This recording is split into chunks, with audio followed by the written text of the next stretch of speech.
साथियों, छात्र एवं छात्राओं, आप सभी का यूनिक कोचिंग सेंटर में स्वागत है। आज मैं डीके शुक्ला आप सभी को एल्कील हैलाइड के गुणधर्म के बारे में बताएंगे। तो आइए हम सब एल्कील हैलाइड के गुणधर्म के बारे में स्टडी करें और यह कितने तरह का रिएक्शन देता है उसको जानें और उसके अवक्रिया की क्रियाविधि को जानें। तो इस प्रकार से आप एल्कील पिछले लेक्चर में आप एल्कील हैलाइड के बनाने की विधि एवं उनके नामकरण, उसमें समावयवता के बारे में पढ़े। तो मेरा वीडियो आपको अच्छा लगा हो, आपको पसंद आ रहा है तो उसे जो है सब्सक्राइब करना, लाइक करना, शेयर करना और बेल को दबाना न भूलें। इससे मुझे आपके इस विचारधारा से मुझे बल मिलेगा और मैं अधिक से अधिक मैटर को आपके सामने रखने का प्रयास करूंगा। तो आइए हम सब पढ़ते हैं एल्कील हैलाइड के गुणधर्म।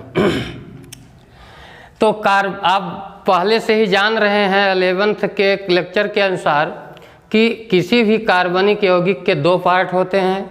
एक को कहते हैं एल्कील पार्ट, तो और दूसरे को कहते हैं क्रियात्मक समूह। यानी एक कार्बनिक यौगिक में दो खंड होता है। एक को कहते हैं हम एल्कील समूह या एल्कील मूलक और दूसरे को कहते हैं हम फंक्शनल समूह यानी क्रियात्मक समूह। यानी जो रासायनिक क्रिया में रासायनिक क्रिया के लिए उत्तरदायी होता है उसे हम क्रियात्मक समूह कहते हैं, और जो भौतिक गुणधर्म के लिए जिम्मेदार होता है उसे हम एल्कील समूह कहते हैं। एल्कील समूह को हम हाइड्रोकार्बन पार्ट भी कहते हैं,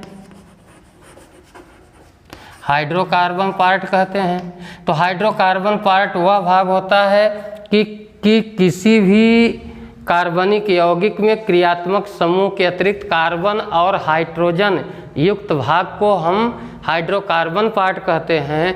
यह किसी भी कार्बनिक यौगिक के भौतिक गुणधर्म के लिए उत्तरदायी होता है। इस प्रकार से प्रत्येक कार्बनिक यौगिक दो गुणधर्म शो करते हैं जिन्हें क्रमशः भौतिक गुणधर्म एवं रासायनिक गुणधर्म कहते हैं। तो अब इसके जगह पर जैसे हमने इसको ले लिया तो देखिए जैसे आपका ये, तो देखिए ये आपका हाइड्रोकार्बन पार्ट है। कार्बन और हाइड्रोजन से मिलकर बना भाग हाइड्रोकार्बन और बाकी भाग जो है उसका क्रियात्मक समूह होता है। तो इस प्रकार से किसी भी कार्बनिक यौगिक के दो पार्ट होते हैं जिन्हें क्रमशः एल्कील भाग या हाइड्रोकार्बन पार्ट, दूसरे को क्रियात्मक समूह कहते हैं। तो एल्कील पार्ट जो होता है किसी भी कार्बनिक यौगिक के भौतिक गुणधर्म के लिए उत्तरदायी होता है। तो सबसे पहले आइए हम लोग पढ़ते हैं एल्कील हैलाइड के भौतिक गुणधर्म। Physical properties of alkyl halides, alkyl halides के भौतिक गुणधर्म। तो एल्कील हैलाइड्स के भौतिक गुणधर्म में methyl chloride, methyl chloride, ethyl chloride, methyl bromide की भौतिक अवस्था जो होती है एक गैस होती है, ये गैसेस है। और मेथिल आयोडाइड और शेष सदस्य propyl chloride, ethyl bromide, propyl iodide, इन सब की भौतिक अवस्था जो है द्रव होती है।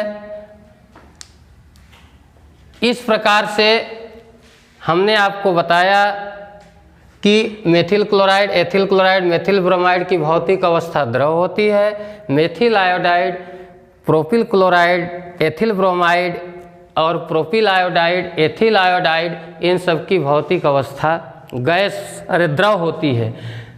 दूसरा गुणधर्म ये होता है कि एल्कील हैलाइड के जो सदस्य होते हैं, जो द्रव होते हैं, एल्कील हैलाइड के द्रव रंगहीन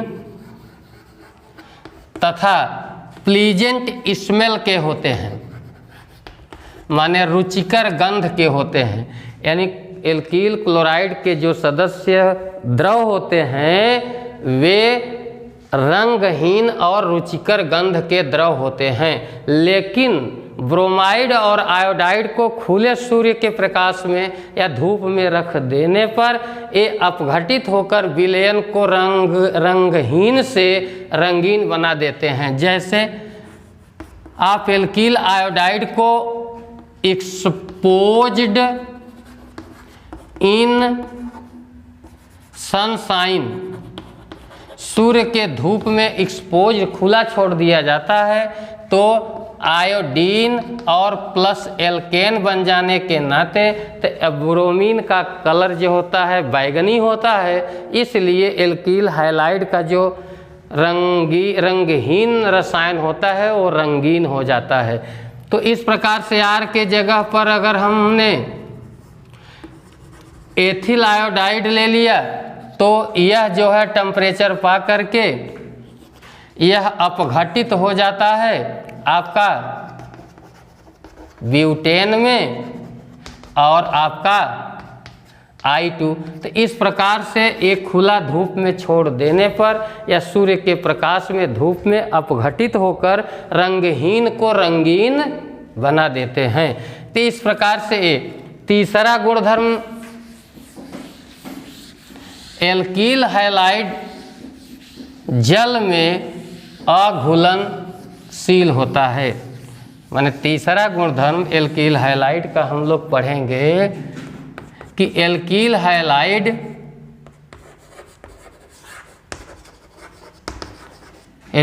हैलाइड्स वाटर इन सॉल्युबल होते हैं, यानी वाटर में इमिसिबल होते हैं। क्योंकि अब जैसे आपसे कहा क्योंकि, तो आप इसका उत्तर बता देंगे कि alkyl halide has no capacity to form hydrogen bond. तो हाइड्रोजन बंध न बना पाने के कारण एल्कील हैलाइड जल में यानी ध्रुवीय विलायकों में नहीं घुलता, लेकिन यह कार्बनिक विलायकों में ऑर्गेनिक सॉल्वेंट में यह मिसिबल होता है, माने मिश्रणी होता है यानी घुलनशील होता है। कार्बनिक विलायक में जैसे आपका ले लीजिए बेंजीन ले लो, क्लोरोफॉर्म ले लो, कार्बन टेट्राक्लोराइड ले लो, डाई एथिल ईथर ले लो, एसीटोन ले लो, ग्लाइक्सल ले लो और आपका जो है एथेनॉल ले लो। ये सब हमारे जो हैं कार्बनिक विलायक हैं। इन विलायकों में जो है हमारा कार्बनिक यौगिक एल्कील हैलाइड इन विलायकों में कार्बनिक विलायकों में घुल जाता है, क्योंकि एक कहावत है लाइक डिजॉल्व्स लाइक। तो इस प्रकार से हम एल्कील हैलाइड के अणु जो होते हैं पानी में तो अघुलनशील होते हैं, लेकिन कार्बनिक विलायक जैसे कोई आपसे कह दे कि कार्बनिक विलायक क्या है तो उसको बताएंगे कि benzene, chloroform, carbon tetrachloride, diethyl ether, acetone, glyoxal और इथेनॉल में ये मिश्रणी या घुलनशील होते हैं। अब चौथा गुणधर्म हम लोग पढ़ेंगे कि एल्कील हैलाइड में एल्कील क्लोराइड जो होता है, एल्कील क्लोराइड वाटर से हल्का होता है, lighter than water, lighter than water, water की अपेक्षा हल्के होते हैं। लेकिन alkyl chloride alkyl bromide plus iodide heavier than water, माने जल से हैवी होते हैं। इसलिए जब ब्रोमाइड और आयोडाइड को हम जल में डालते हैं तो इनकी नीचे, जल के नीचे एक परत बन जाती है, और क्लोराइड का जल से हल्का होने के नाते इसके ऊपरी सतह पर एक परत बन जाती है। अगला गुणधर्म है कि जैसे माने एल्कील की मूलक की प्रकृति समान हो लेकिन उसमें हैलाइड भिन्न भिन्न नेचर के हों, तो जो हैलाइड जो अधिक घनत्व का यानी जो अधिक परमाणु भार का हैलाइड होता है उसका गलनांक और क्वथनांक उच्च होता है। जैसे एल्कील आयोडाइड का घनत्व और क्वथनांक के घटते हुए क्रम को हमने तो इस प्रकार से, जैसे एथिल प्रोपिल क्लोराइड या प्रोपिल आयोडाइड का जो क्वथनांक होगा यह अपेक्षाकृत अधिक होगा इन कंपैरिजन टू ब्रोमाइड से, और प्रोपिल ब्रोमाइड का क्वथनांक अधिक होगा प्रोपिल क्लोराइड से, और प्रोपिल क्लोराइड का क्वथनांक अधिक होगा प्रोपिल फ्लोराइड से। यानी एल्कील मूलक समान नेचर का हो लेकिन उसमें हाइड्रोजन भिन्न भिन्न प्रकृति के हों तो उनके गलनांक एवं क्वथनांकों के क्रम इस प्रकार से हैं जो आपको यहाँ पर डिमॉन्स्ट्रेट या प्रदर्शित या निर्देशित किया गया है। और अगर एल्कील मूलक के श्रृंखला में शाखा की संख्या यानी शाखा की संख्या बढ़ती जाती है तो उनके क्वथनांक घटते जाते हैं। जैसे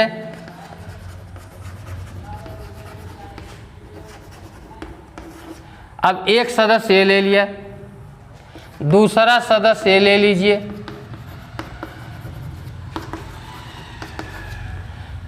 और तीसरा सदस्य आप ले लीजिए।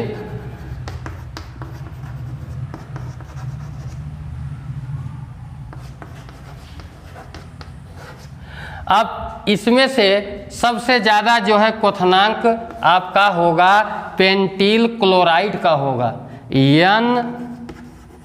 पेंटिल क्लोराइड का होगा, क्योंकि यह रिजरेखी व्यवस्था में है इसलिए इसका पृष्ठीय क्षेत्रफल सरफेस ऑफ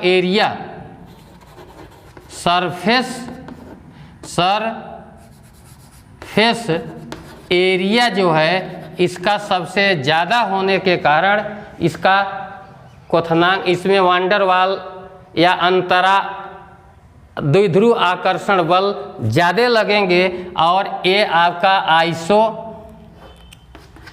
पेंटिल क्लोराइड है, तो आइसो पेंटिल क्लोराइड, ये नियो पेंटिल क्लोराइड है।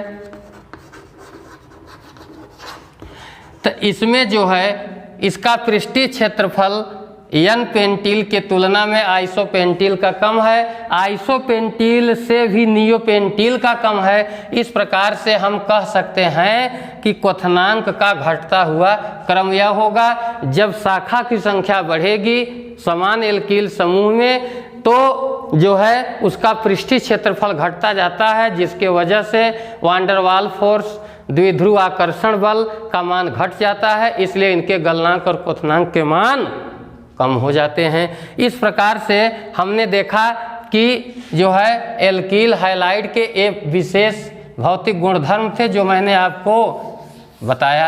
अब आइए हम लोग पढ़ेंगे एल्कील हैलाइड के रासायनिक गुणधर्म। एल्कील हैलाइड के तो chemical properties of alkyl halides. तो एल्कील हैलाइड्स कुल 4 प्रकार की रासायनिक अभिक्रियाएं प्रदर्शित करता है। एल्कील हैलाइड कुल 4 प्रकार के रासायनिक अभिक्रियाएं प्रदर्शित करता है। पहला नाभिक स्नेही प्रतिस्थापन अभिक्रिया, न्यूक्लियोफिलिक सब्स्टिट्यूशन रिएक्शन। दूसरा निराकरण या विलोपन अभिक्रिया, जिसको अंग्रेजी में कहते हैं इलिमिनेशन रिएक्शन। तीसरा अपचयन अभिक्रिया, रिडक्शन रिएक्शन। और चौथा वैरायटी पढ़ते हैं रिएक्शन विथ मेटल्स, धातुओं के साथ अभिक्रिया। इस प्रकार आप देख रहे हैं मेरे प्यारे बच्चों कि एल्कील हाइलाइड जो है कुल 4 प्रकार की रासायनिक अभिक्रियाएं प्रदर्शित करता है, जिन्हें क्रमशः नाभिक स्नेही प्रतिस्थापन अभिक्रिया, विलोपन या निराकरण अभिक्रिया या इलिमिनेशन रिएक्शन, तीसरा अपचयन अभिक्रिया और चौथा धातुओं के साथ अभिक्रिया। इस प्रकार से एल्कील हाइलाइड के रासायनिक गुणधर्मों को हम 4 भागों में विभाजित करके इनका सुगम और उत्तम ढंग से अध्ययन करते हैं। तो आइए हम लोग पहला पढ़ते हैं नाभिक स्नेही प्रतिस्थापन अभिक्रिया। तो नाभिक स्नेही न्यूक्लियोफिलिक सब्स्टिट्यूशन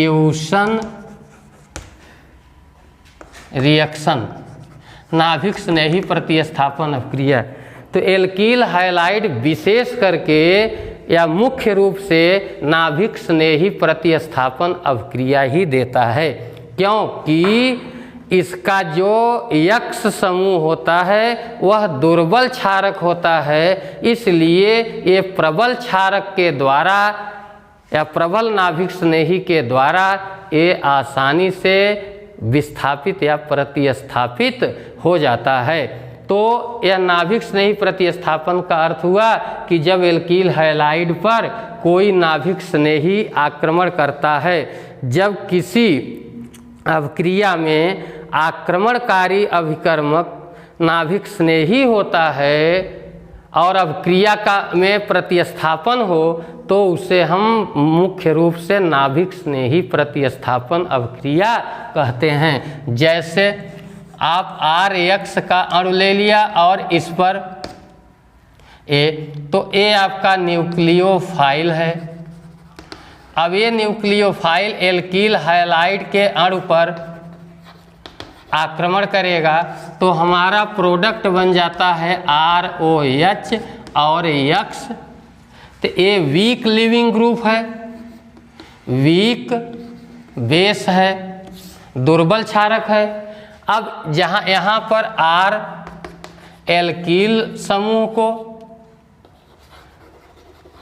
और X हाइलाइड समूह को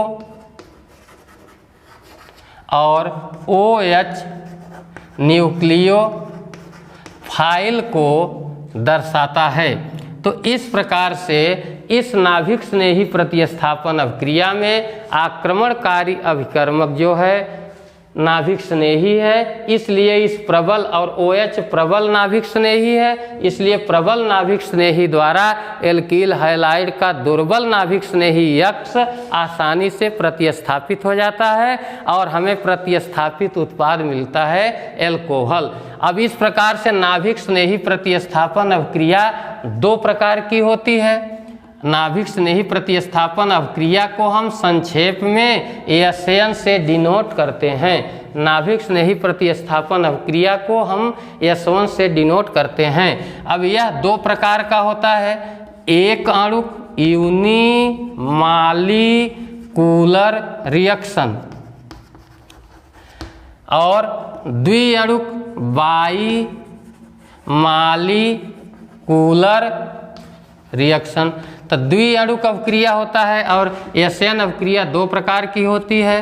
एक को कहते हैं यूनिमालिकुलर। अब यूनिमालिकुलर यूनि माने होता है, यूनि माने एक होता है, और बाई माने दो होता है। तो बाई माने हो गया दो और यूनि माने हो गया एक। तो इस प्रकार से हम इसे SN1 एवं SN2 के द्वारा भी दर्शा सकते हैं, जहाँ पर S सब्स्टिट्यूशन को, N न्यूक्लियोफिलिक को और 1 यूनिमालिकुलर को दर्शा रहा है।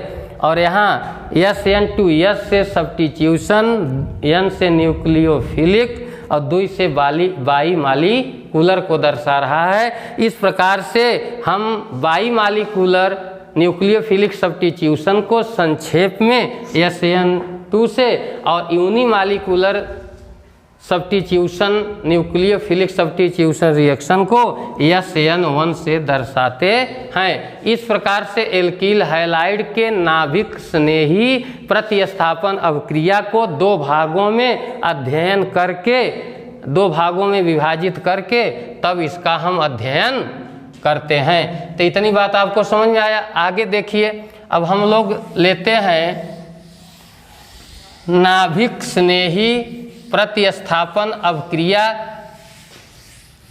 SN1 कौन देता है, कौन सा एल्कील हैलाइड, और कौन सा एल्कील हैलाइड SN2 देता है। तो अब जानिए कि SN2 को हम लिख सकते हैं S बराबर होता है सब्स्टिट्यूशन, N बराबर होता है न्यूक्लियोफिलिक और 2 बराबर होता है बाई मालिकुलर। तो यह जो है एक द्विअणुक नाभिक स्नेही प्रतिस्थापन अभिक्रिया होती है। रासायनिक बलगतिकी के अनुसार इस रासायनिक अभिक्रिया में अभिक्रिया का वेग दोनों अभिकारकों यानी एल्कील हैलाइड और नाभिक स्नेही अभिकर्मक की सांद्रता दोनों पर निर्भर करता है, इसलिए इसे द्विअणुक नाभिक स्नेही प्रतिस्थापन अभिक्रिया कहते हैं। तो जैसे रेट ऑफ रिएक्शन हो जाएगा concentration of alkyl halides multiply nucleophilic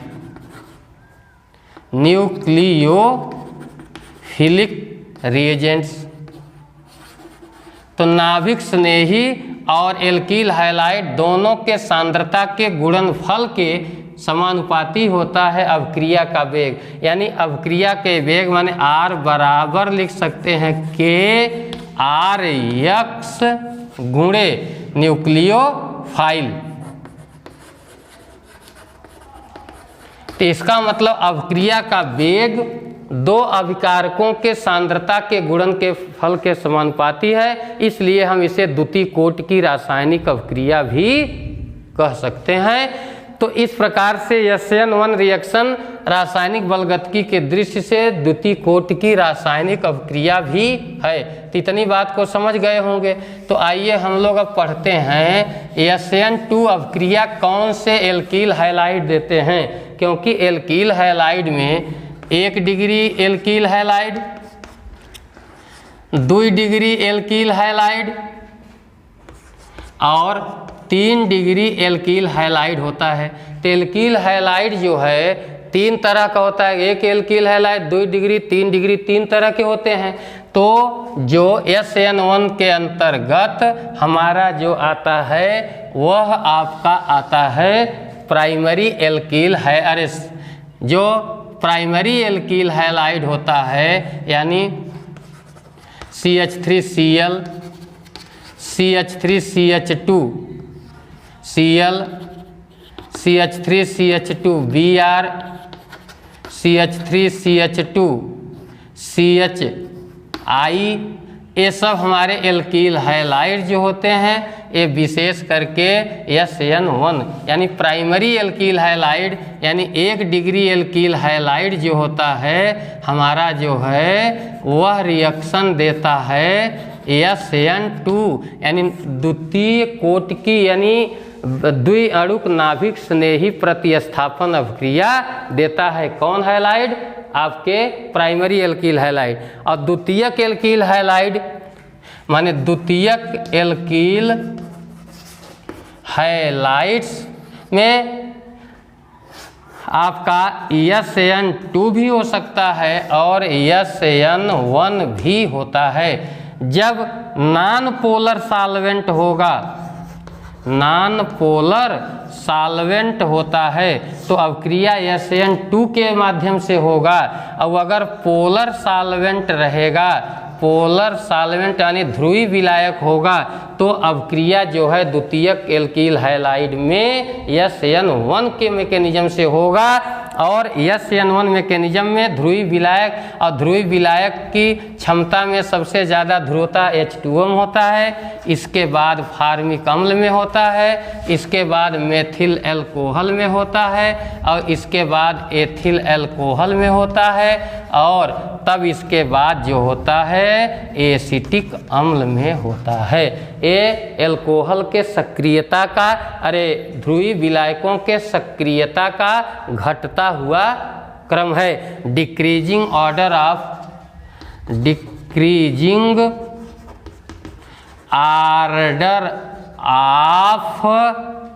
polarity in polar solvent.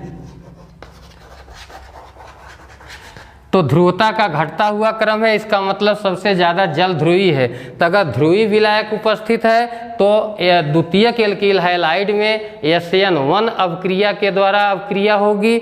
और अगर नॉन पोलर सॉल्वेंट है, नॉन पोलर सॉल्वेंट माने वही कार्बनिक विलायक जैसे glyoxal, chloroform, diethyl ether, acetone, ethanol, carbon tetrachloride, benzene, toluene, xylene, अगर ये सॉल्वेंट है तो अभिक्रिया हमारी द्वितीयक एल्कील हैलाइड में SN2 के द्वारा संपन्न होगी। अब इसका हम डिटेल विवेचन फिर अगले खंड में वीडियो में करेंगे।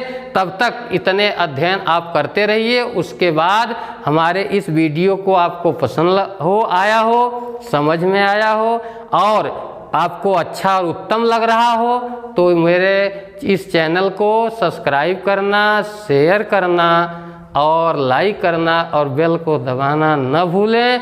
यही आप सभी से मेरा अनुनय विनय है और इससे मुझे प्रोत्साहन मिलेगा और मैं अधिक से अधिक मैटर को आपको इकट्ठा करके आप तक पहुंचाने का प्रयास करता रहूँगा।